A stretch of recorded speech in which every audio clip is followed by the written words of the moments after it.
Assalamualaikum warahmatullahi wabarakatuh. Perkenalkan, nama saya Ahmad Radar dengan NIM 34112111061.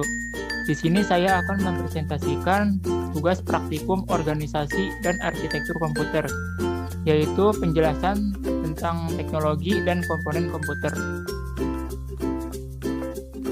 Yang pertama ada prosesor. Prosesor atau mikroprosesor adalah sebuah perangkat keras yang menjadi otak sebuah komputer, dan apabila PC tanpa prosesor, maka PC tidak dapat dijalankan. Prosesor sering juga disebut sebagai pusat pengendali atau otak komputer yang didukung oleh komponen lainnya. Fungsinya seperti menulis, membalas email, berselancar di internet, main game, dan mengolah grafis. Semua dilakukan dengan komputer atau laptop. Menurut sejarahnya, pada tahun 1971, Intel meluncurkan mikroprosesor pertama di dunia, 4 bit 4004 yang didesain oleh Federico Faggin. Terus pada tahun 1974, Intel memperkenalkan prosesor 8 bit 8080 dengan 4500 transistor yang memiliki kinerja 10 kali pendahulunya. Tahun 1980, Intel memperkenalkan 8087 Match coprosesor. Tahun 1982, Intel memperkenalkan prosesor 16 bit 80286 dengan 134.000 transistor.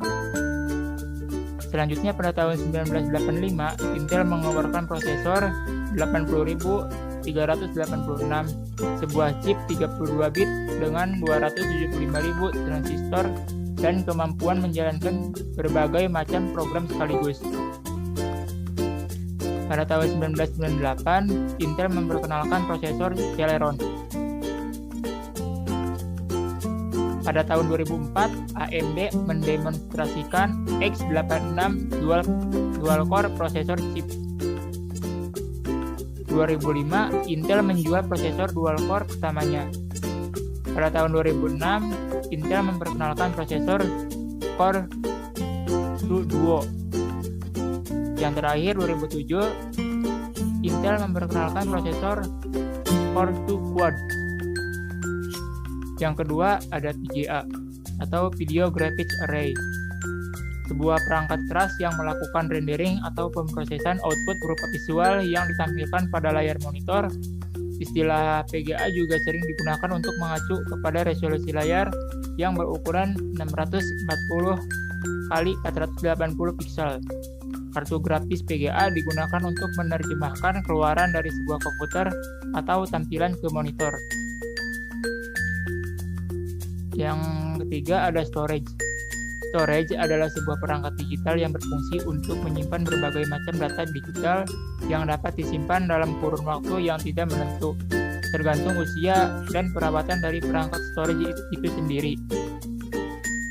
Selanjutnya ada perbandingan antara teknologi komputer. Yang pertama ada prosesor. Di sini saya membandingkan antara prosesor Intel dan AMD. Saya mengambil salah satu produk Intel, yaitu Intel Core i7 10750H dan AMD Ryzen 4800H.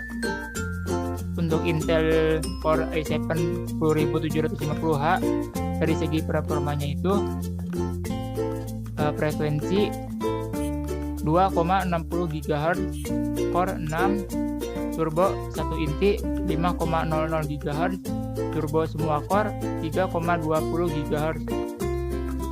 CPU-nya Intel UHD Graphics 630, CPU Turbo 1,15 GHz. Teknologi 14 nm, penyimpanan DDR4 2933. Untuk AMD Ryzen 7 4800H, dari segi performanya frekuensi 2,90 GHz, Core 8, Turbo 1 inci 4,20 GHz, Turbo semua core 3,80 GHz, CPU AMD Radeon 7 Graphics CPU turbo, no turbo, teknologi 7nm, penyimpanan DDR4 3200. Menurut dari segi harga, saya mengambil contoh yaitu Asus ROG Strix G17 dengan Intel Core i7 10750H dengan kisaran harga Rp27.499.000. Yang kedua dari AMD, saya mengambil Lenovo Legion 5 Gaming dengan AMD Ryzen 7 4800H dengan kisaran harga Rp19.999.000. Yang kedua ada VGA.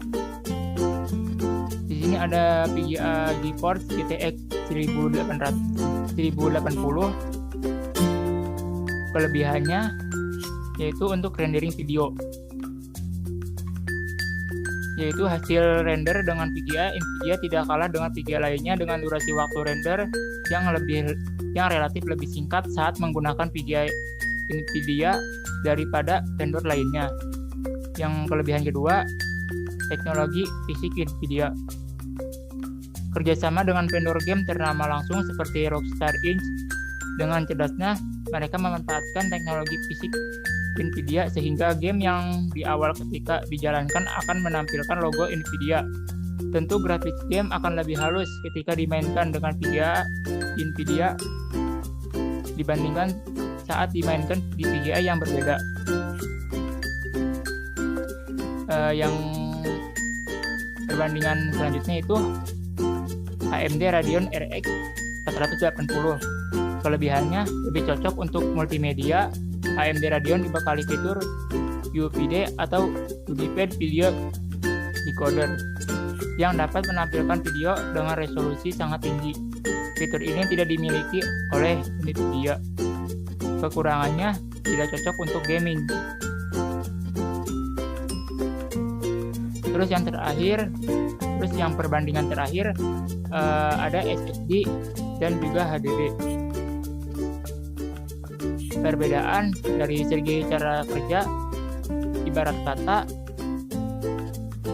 SSD lebih mirip seperti proses transfer data yang biasa kita temukan di micro SD, RAM, atau USB flash disk.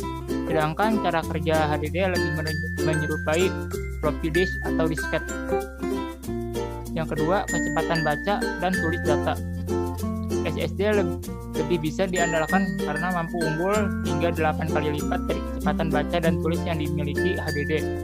Bahkan, sektor kecepatan bisa dibilang menjadi faktor yang krusial yang membuat pengguna mau beralih dari HDD ke SSD secara sukarela, meski harus menyisihkan budget ekstra.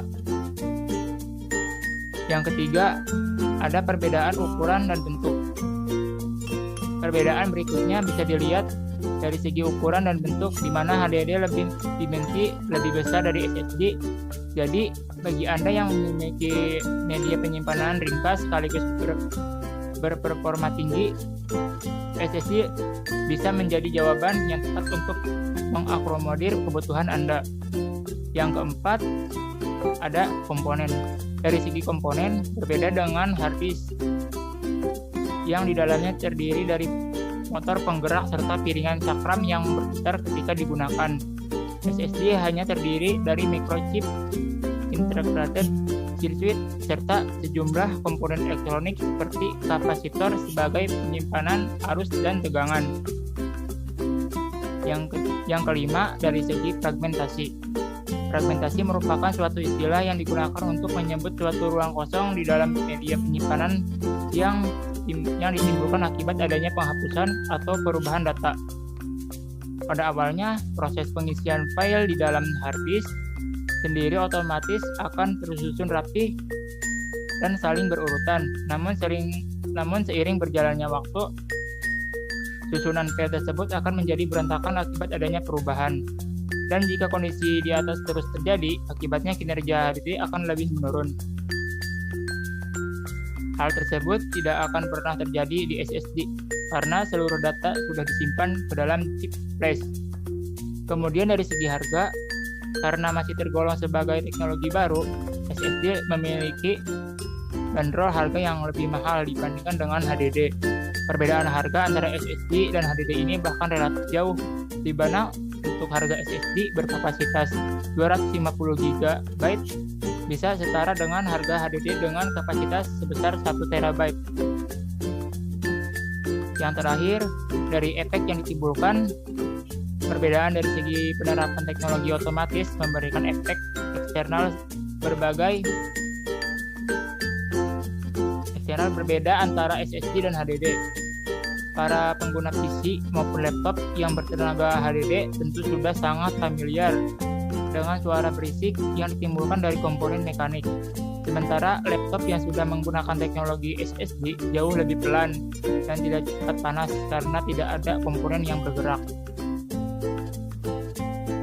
Demikian presentasi yang dapat saya sampaikan. Kurang lebihnya mohon dimaafkan. Wassalamualaikum warahmatullahi wabarakatuh.